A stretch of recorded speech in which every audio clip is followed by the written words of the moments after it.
Sa ngalan ng Ama at ang Anak at ang Espiritu Santo, Amen. sumainyo po ang Panginoon. At sumayo rin. Mga minamahal kong mga kapatid, aminin po natin ang ating mga kasala at mga pagkukulang upang tayo po ay maging karapat-dapat na gumanap sa banal na pagdiriwang na ito. Inaamin ko sa makapangyarihang Diyos At sa iyong mga kapatid, na lubha akong nagkasala sa isip, sa salita at sa gawa, at sa aking pagkukulang. Kaya sinasamo ko sa mahal na Birheng Maria, sa lahat ng mga anghel at mga banal, at sa inyong mga kapatid, na ako'y panalangin sa Panginoong ating Diyos. Gawan po tayo ng makapangyarihan Diyos, patawarin po tayo sa ating makasalanan, patubayan po tayo sa buhay na walang hanggan. Amen. Panginoon, kaawaan mo kami. Panginoon, kaawaan mo kami. Kristo, kaawaan mo kami. Kristo, kaawaan mo kami. Panginoon, kaawaan mo kami. Panginoon, kaawaan mo kami.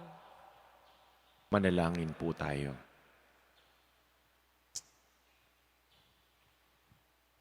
Ama naming makapangyarihan, puspusin mo kami ng iyong kagandahan loob upang sa pagmamalabis kami ay laging tumalikod at sa mga utos mo, kami nawa ay makasunod sa iyong patnubay at pagtataguyod sa pamagitan ni Jesucristo kasama ng Espiritu Santo magpasawalang hanggan. Amen. Pagbasa mula sa aklat ni Propeta Oseas. Ito ang sabi ng Panginoon. Israel, manumbalik ka na sa Panginoon na iyong Diyos. Ang pagbagsak mo ay bunga ng iyong kasamaan. Dali ninyo ang inyong kahilingan.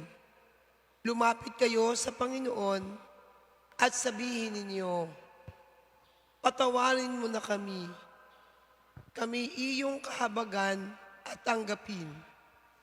Maghahandog kami sa iyo ng pagpupuri. Hindi kami mailigtas ng Assyria.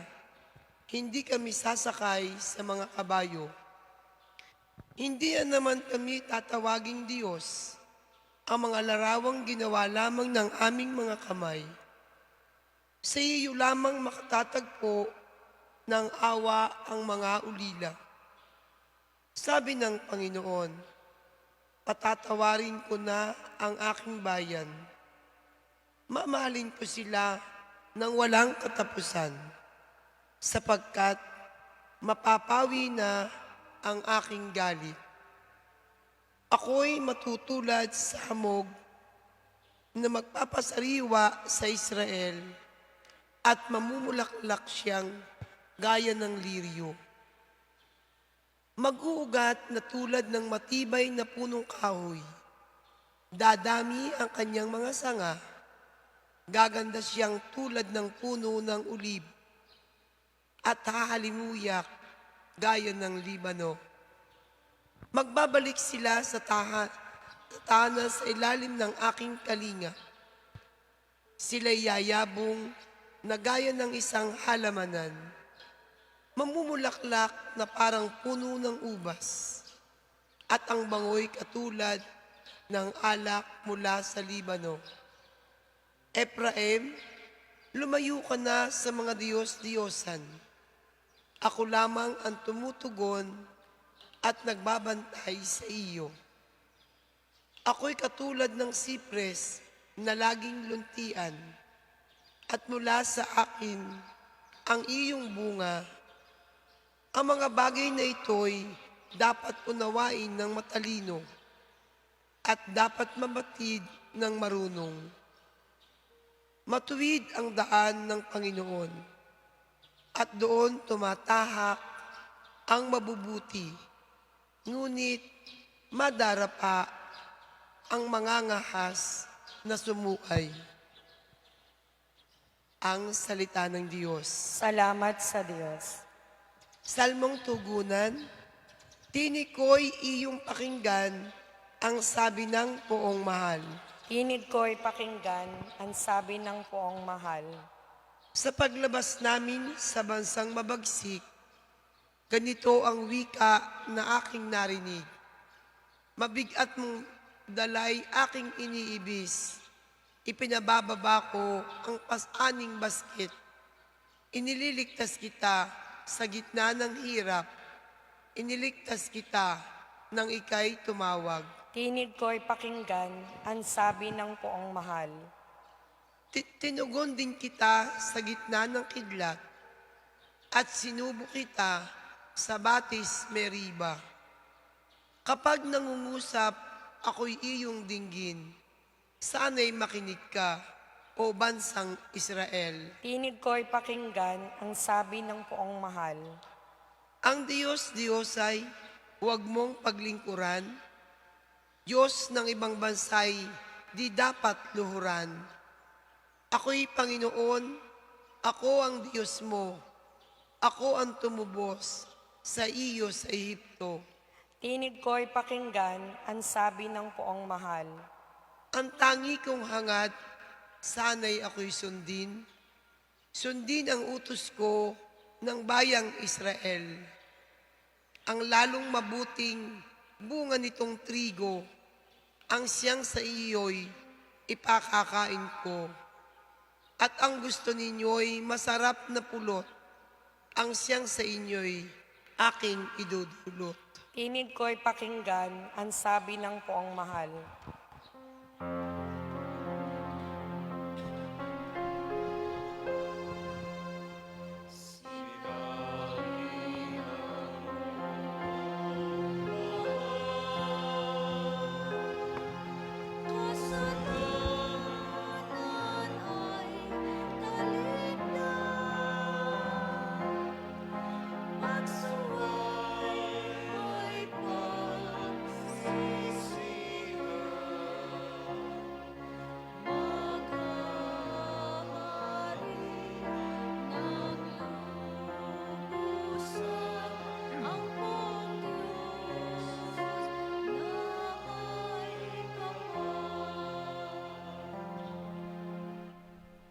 Sumaini po ang Panginoon. At sumayo rin. Ang mabuting balita ng Panginoon ayon kay San Marcos. Papuri sa iyo, Panginoon. Noong panahon ngayon, lumapit ang isa sa mga eskriba kay Jesus at tinanong siya, alin pong utos ang pinakamahalaga? Sumagot si Jesus, ito ang pinakamahalagang utos. Ang Panginoon, pakinggan mo, Israel, ang Panginoon na ating Diyos, siya lamang ang Panginoon. Ibigin mo ang Panginoon mong Diyos ng buong puso, ng buong kaluluwa, ng buong pag-iisip at ng buong lakas. Ito naman ang pangalawa. Ibigin mo ang iyong kapwa gaya ng iyong sarili. Wala nang ibang utos na higit pa sa mga ito. Tama po, Guro, wika ng eskriba. Totoo ang sinabi ninyo. Iisa ang Diyos at wala nang iba liban sa Kanya. At ang umibig sa kapwa, sa Kanya ng buong puso, buong pag-iisip at buong lakas, at ang umiibig sa kapwa gaya ng kanyang sarili ay higit na mahalaga kaysa magdala ng lahat ng handog na susunugin at iba pang mga hain. Nakita ni Jesus na matalino ang kaniyang sagot. Kaya't sinabi niya, malapit ka nang mapabilang sa mga pinaghaharian ng Diyos at wala nang nangahas magtanong kay Jesus mula noon. Mga minamahal kong mga kapatid, ang mabuting balita ng ating Panginoon. Pinupuri ka namin, Panginoong Hesukristo. Magandang umaga po sa ating lahat. Sa mga may birthday po ngayong araw nito, happy birthday. Sa mga may wedding anniversary, congratulations po sa inyo. Napakaganda po ng sinabi ng ating Panginoon sa unang pagbasa sa aklat ni Propeta Oseas. Sabi ng Panginoon, patatawarin ko na ang aking bayan, mamahalin ko sila ng walang katapusan, sapagkat mapapawi na ang aking galit. Kung titingnan ho natin, sino ba ang lumayo? Sino ba ang hindi nakinig? Sino ba ang naging pasaway?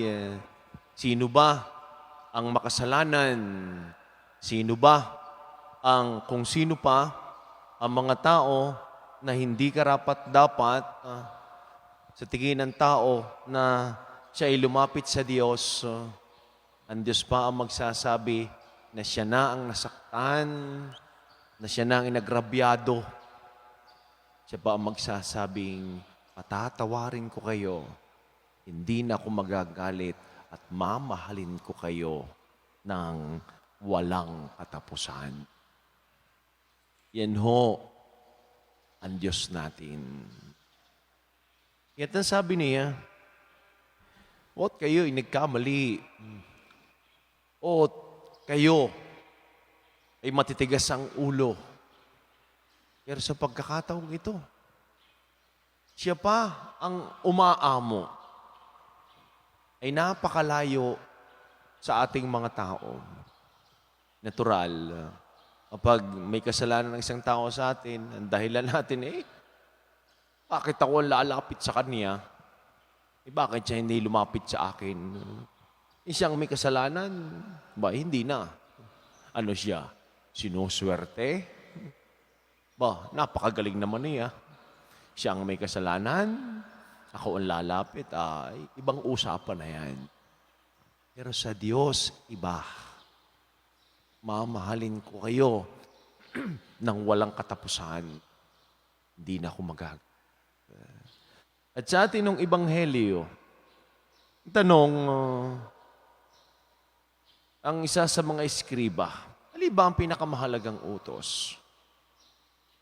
At ang pagtatanong na ito ay marahil nais na nagtanong na ito na gusto pa niya na malaman talaga. Sapagat para sa mga Hudyo ang batas na 600 plus, doon ho ay may pinakamahalaga, mas mahalaga at mahalaga. At kailangan nila itong sundin. Ibig sabihin ay nais lamang makasigurado na nagtanong na ito kay Jesus na hindi niya makakalimutan ng pinakamahalagang utos at iyon ang kanyang susundin. At iyon ang kanyang pakikinggan. Ito ang sagot ng ating Panginoong Jesus. Ibigin mo ang Diyos ng buo mong puso, ng buo mong kaluluwa, ng buo mong pag-iisip. At ang ikalawa, ibigin mo ang iyong kapwa, gaya ng pagmamahal mo rin sa iyong sarili. Kung titingnan ho natin, pag-ibig sa Diyos at pag-ibig sa kapwa. Marahil ito ay alam na ho natin. Pero may dugsong ho dito Ano ang sabi? Ng buo. Hindi lamang ibig sabihin, ibigin ng Diyos. Ibigin ng kapwa. Ang dagdag dito ay buo, dapat. Hindi half-hearted. Hindi yung kung kailan maisipan lamang. Hindi yung pang-araw lamang na kayo nasa loob ng simbahan. Hindi lamang pang-araw ng linggo na doon natin iniibig ang Diyos. Paano paglabas? Malimit ho tayong nasa labas ng simbahan. Hindi na ho ba buo yung pag-ibig natin? Pag-ibig. Sa kapwa gaya ng pag-ibig sa sarili. Baka ho, mamislad yung iba at mamisinterpret ito. Yung sabing, iibigin ng sarili, yung ba ay maaaring para sa iba ay makasarili? Hindi po. Bakit? Yun ang sinasabing ibigin ng sarili, ibig sabihin alagaan ng sarili sapagkat tayo ay pinagtiwalaan. Aalagaan ng sarili na nangangahulugan na yung pag-iingat ng ating sarili na sa ating palagay ay makakasira sa ating pangangatawan. Yun hubang pag ikaw ay puro bisyo at ikaw pinagtiwalaan nga, hindi mo kailangang abusuhin ang iyong katawan. Kaya ito yung habilin sa atin. At ang sabi pa ng ating Panginoong Hesus, doon sa nagtanong, malapit ka nang mapabilang sa mga pinaghaharian ng Diyos. Hindi yung sinabing, ikaw ay nasa kaharian na ng Diyos. Malapit Lapit-lapit ka na sa kaharian ng Diyos. Bakit? Sapagkat hindi pa 100%, hindi pa ganap, hindi pa buong buo ang pagsunod niya sa Diyos. Kaya yung dalawang bagay na paalala sa atin, pag-ibig sa Diyos, pag-ibig sa kapwa, yan ay kumakatawan ng krus ni Kristo. Vertical line and horizontal line. Yung horizontal line, ating ugnayan sa Diyos. Yung vertical line, ugnayan natin sa ating kapwa. Hindi naman ho ang krus ay isang patayo lamang. Hindi ho yun krus. Yun ay poste ng Batilek. Nakatayo lamang. Hindi naman ho pwede yun. No? Hindi rin naman ho pwedeng nakahiga lamang. Hindi ho yun krus. Nung ibig kong sabihin, hindi lang naman ho tayo puro ugnayan sa Diyos. Kailangan ka-attach ho lagi yung ugnayan ho natin sa kapwa. At minsan ho, ay ito lamang yung ating nagagawa, ugnayan sa Diyos. Madali ho ang magdasal. Madali ho ang sumimba. Madali ho ang magprosada. Madali ho ang lumuhod. Except na lamang kung ikaw yung magsasakripisyo na nalakad ng paluhod mula sa likod ng simbahan.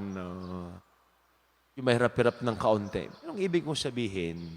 Kung Diyos at ugnayan sa Diyos, napakadali nating sabihin na ako ay tapat sa Diyos. Na ikaw ay tapat sa Diyos. Yan tanong ko naman, ay yung ugnayan sa kapwa. Yun yung questionable. Nagagampanan ko ba? Kung tayo nakikipag-usap sa Diyos, tayo ba'y nakikipag-usap sa ating kapwa? Lalo na, yung mga tao na nakasakit sa atin, sasabihin din ba natin, katulad ng sinabi ng Diyos, patatawarin na kita. Mamahalin kita ng walang katapusan. At higit sa lahat, yung panghuling sinabi ng ating Panginoon sa unang pagbasa ay mapapawi na ang aking galit. Hindi.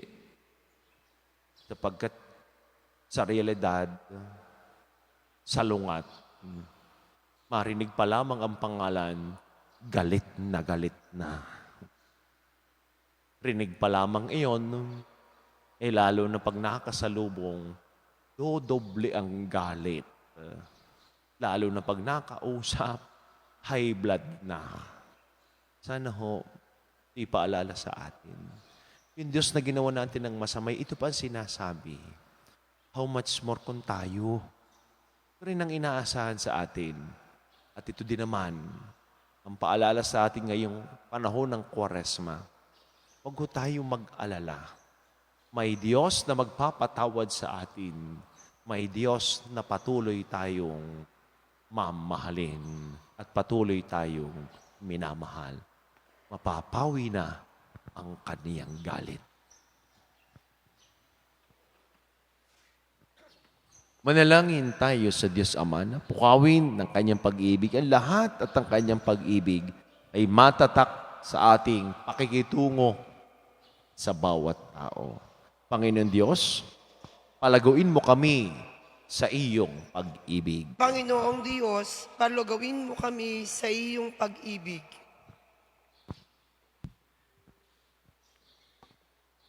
Ang simbahan naway hindi kailanman tumigil sa pagpapahayag ng pag-ibig sa Diyos at sa kapwa bilang puso ng Ebanghelyo.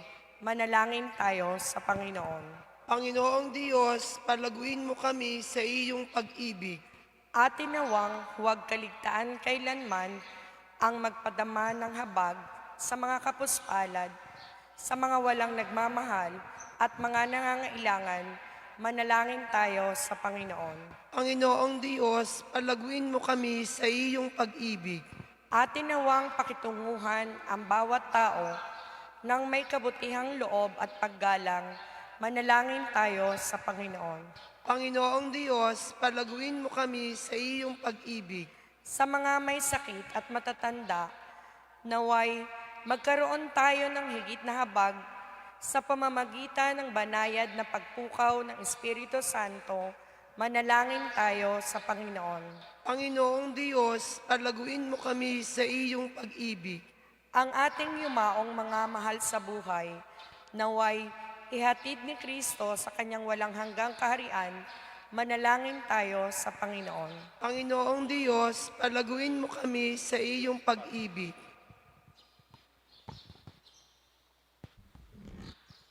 Ama naming Diyos, tulungan mo kaming ibigin ka at aming kapwa na walang hangganan tulad ng ginagawa mo. Dinadalangin din namin sa pamagitan ng Kristo na aming Panginoon. Amen.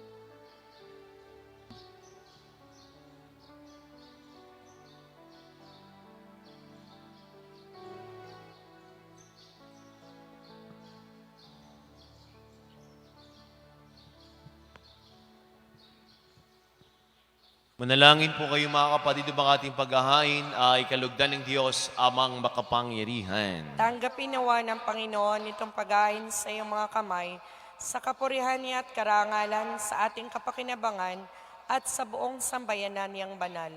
Ama naming lumikha tunghayan mo mga alay na tinatalaga namin sa iyo, upang kalugdan mo ang mga inihahain namin ito, at kami laging dulutan ito ng pagliligtas mo sa pamagitan ni Jesucristo kasama ng Espiritu Santo magpasawalang hanggan. Amen. Sumayin niyo ang Panginoon. At sumayo Itas po sa Diyos ang inyong mga puso at diwa. tinaas na namin sa Panginoon. Pasalamatan po natin ang ating Panginoon Diyos. Marapat na siya'y pasalamatan. Ama naming makapangyarihan, tunay ngang marapat na ikaw ay aming pasalamatan sa pamagitan ni Jesucristo na aming Panginoon, na pagbabaka sakali mong kami ay bubuti, sinugo mo si Jesucristo upang pangunahan kami bilang pagsunod sa iyong atas na bigay. Pinayag na yung anak ng iyong kalooban ng mga api at tukay kanyang damayan. Ngayon ay iyong inihahandog ang pagkakataong aming may sa loob, ang kanyang ganap at kusang paglilingkod upang sa ilagi kami makasunod. Kaya, kaysa ng mga anghel na nagsisiawit ng papuri sa walang umpay sa kalangitan, kami po ay nagbubunyi sa iyong kadakilaan. Santo, Santo, Santong Panginoon Diyos ng mga hukbo, napupuno ang langit at lupa ng kadakilaan mo. Hosana sa kaitaasan, pinagpalang na parito sa ngalan ng Panginoon. Hosana sa kaitaasan. Ama naming banal, ikaw po ang bukal ng tanang kabanalan. Kaya't sa pamagitan ng iyong Espiritu, ngayon pong banal ang mga kaloob na ito upang para sa amin ay maging katawan at tugon ng aming Panginoong Jesucristo. Bago niya, pinagtiis ang kusang loob na maging handog, ginawa kanyang tinapay. Pinasalamatan kaniya, nagati-hati niya, iniabot sa kanyang mga alagad at sinabi, tanggapin ninyong lahat ito at kanin ito ang aking katawan na ihahandog para sa inyo.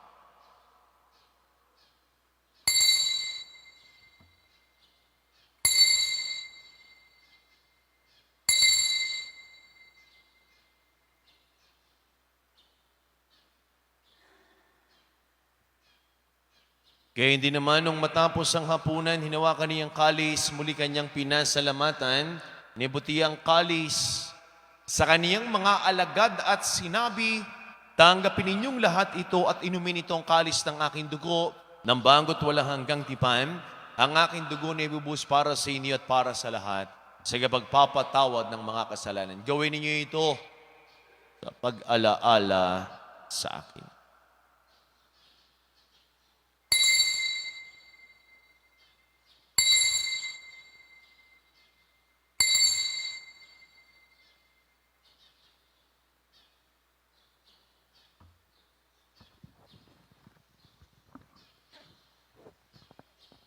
Ang misteryo ng ating pananampalataya. Si Kristo'y namatay, si Kristo'y nabuhay, si Kristo'y babalik sa wakas ng panahon. Ama, ginagawa po namin ngayon ang pag-alaala sa pagkamatay at muling pagkabuhay ng iyong anak.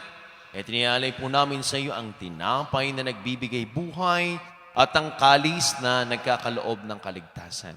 Kami po'y nagpapasalamat dahil kami ay yung minarapat at tumayo sa harap mo para maglingkod sa iyo. Sinasama po namin kami magkakasalo-salo sa katawan at tugon ni Kristi mabuklod sa pagkakaisa sa pamagitan ng Espiritu Santo. Ama, lingapin mo yung simbahang laganap sa buong daigdig. Posposin mo kami sa iyong pag-ibig. Kay San Francisco naming Santo Papa at Gilbert naming Arsobispo at ang lahat ng mga kaparian. Alalahanin mo rin po ang mga kapatid naming nahimlay na. Nang may pag-asang sila'y muling mabubuhay, gayon din ang lahat ng mga pumanaw. Kaawaan mo po sila patuloyin sa iyong kaliwanagan. Kaawaan mo po pangindapatin kaming lahat na makasalo sa iyong buhay na walang wakas. Kaysa ng mahal na Birheng Maria na ina ng Diyos ni Poong San Jose na ating din patron.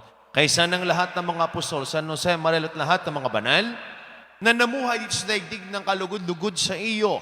May pagdiwang nawa po namin ang pagpupuri sa kararangal mo sa pamagitan ng iyong anak na aming Panginoong Heso Kristo.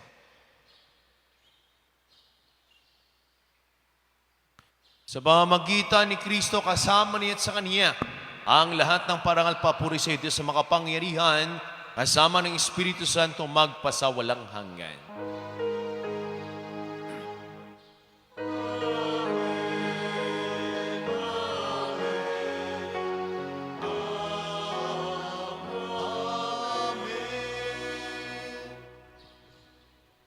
Sama-sama po nating awitin na may kababaan ng loob at lakas ng loob ang panalangin tinuro sa atin ng ating Panginoong Heso Kristo.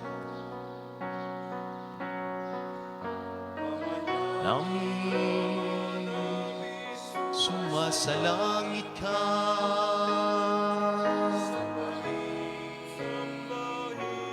ang ngalan mo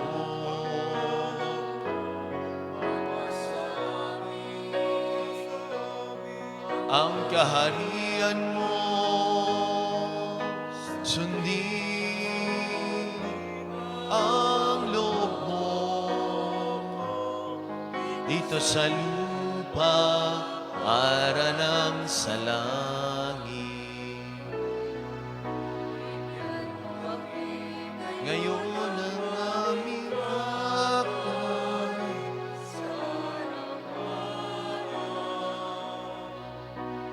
at matawag kami sa aming mga sana para na pagpapatawad namin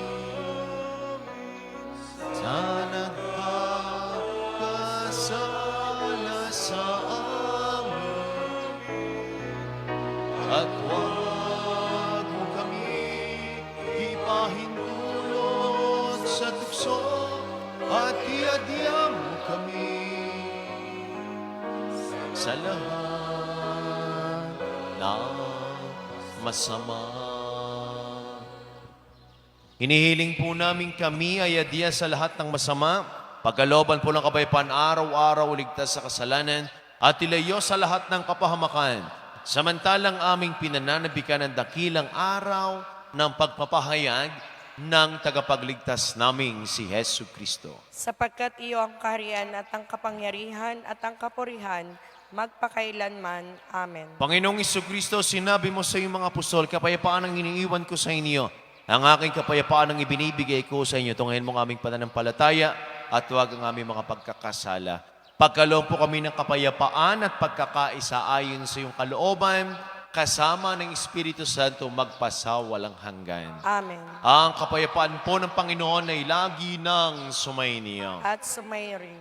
Mga kapatid, magbigayin po kayo ng kapayapaan sa bawat isa. Peace be with you po. Kordero ng Diyos na nag-aalis ng mga kasalanan ng sanlibutan, maawa ka sa amin. Kordero ng Diyos na nag-aalis ng mga kasalanan ng sanlibutan, maawa ka sa amin.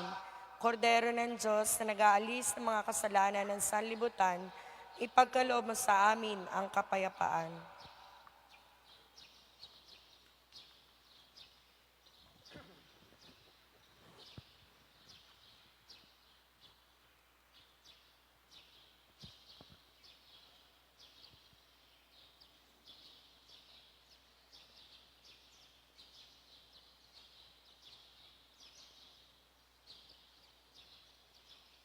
Mga minamahal ko mga kapatid, ito ang kordero ng Diyos, sinagali sa mga kasalan sa libutan. Mapalad po tayong lahat na mga inanin sa kaniyang banal na pigi. Panginoon, hindi ako karapat-dapat na magpatuloy sa iyo, ngunit sa isang salita mo lamang ay gagaling na ako. Ang katawan ni Kristo. Amen.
Manalangin po tayo. Ama naming mapagmahal, padaluyin mo sa buo naming katauhan ang iyong ginaganap para sa aming kapakanan, upang sa pagsasalo namin sa pakikinabang ang ganap mong pagliligtas ay aming makamtime sa pamamagitan ni Jesucristo kasama ng Espiritu Santo magpasawalang hanggan. Amen. Sumayin niyo po ang Panginoon. At sumayo rin. Pagpalain po kayo, ingatan, gabayan, subaybayan, lingapi ng ating mapagpalang Diyos. Sa ngalan ng Ama, ng Anak at ng Espiritu Santo. Amen. Ang misa ay naialay na taglayin po ninyo ang pag-ibig ng Diyos. Salamat sa Diyos. Magandang umaga po sa ating lahat.